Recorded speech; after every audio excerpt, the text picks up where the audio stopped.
Yo mga idol, musta? Mandrik mga sports, ibig nga pala ating mag-usapan Barangay Nibra, panel desisyon ang bagong import at assistant. Welcome back, pero bago nga yan, kung bago pala sa aking channel, huwag mong kalimutan subscribe at click ang notification bell para like kang updated sa tinitis upload natin. So pagama talagang hindi na nga rin Justin Brownlee ang nagiging import ng ating Barangay Nibra dahil papalitan ng bagong player, ito si Justin Brownlee. Ito na rin ang naging plano ng SMC mga idol dahil kumpiyansa pa rin na maiiba ang magiging sitwasyon kapag papalitan ng bagong import ng Barangay Nibra. Naging impact na nga rin sa pagkatalo ng Jing Kings sa nagdaang season mga idol kung saan bigayan rin ang kanilang bawat laro. Talagang pagsisikapan pa rin ng ating Barangay Nibra kung paano next season mga idol kapag makakaharap ng matinding laban ang Jing Kings. Kukunin na nga ba ng ating Barangay Nibra ang nasabing player bilang import ng ating Barangay Nibra ay walang iba kundi si Miles Powell mga idol. Masasabing ito na nga rin ang balak ng Jing Kings na si Miles Powell ang gagawin bilang import ng ating Barangay Nibra.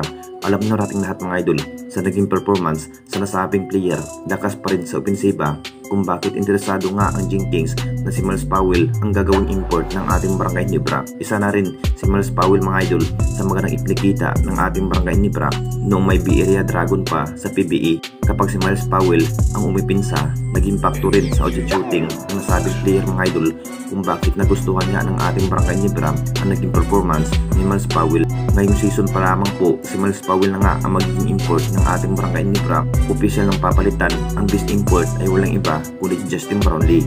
At dito na naman tayo sa isa pa nating balita, si Stan, welcome back sa Hinebra.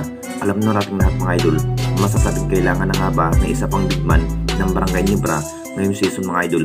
Hindi rin basta-basta ang nagiging makakarap ng ating Barangay Nibra ngayong season. Butas ng karayong pa rin ang malampasan bago makuha ang hinahangad ng kampyonato sa ating liga. Ito na nga ba ang kinakailangan dapat gawin na makakabalik ang dating ex-Hinebra player ay walang iba kundi si Sistan sa upunan ng Barangay Nibra na parang hindi rin naglalaro itong si Sistan mga idol sa Dera Permajip.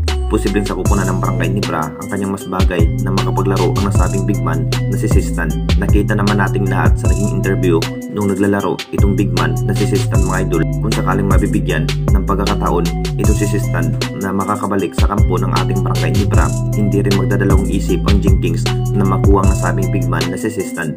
Magugulat pa rin ang lahat kapag mapupunta muli ang dating ex-Hinebra player na si Sistan sa kampo ng ating Barangay Nibra ngayong season.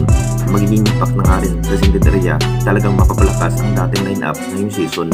Anong masasabi ninyo mga idol tungkol sa ating video?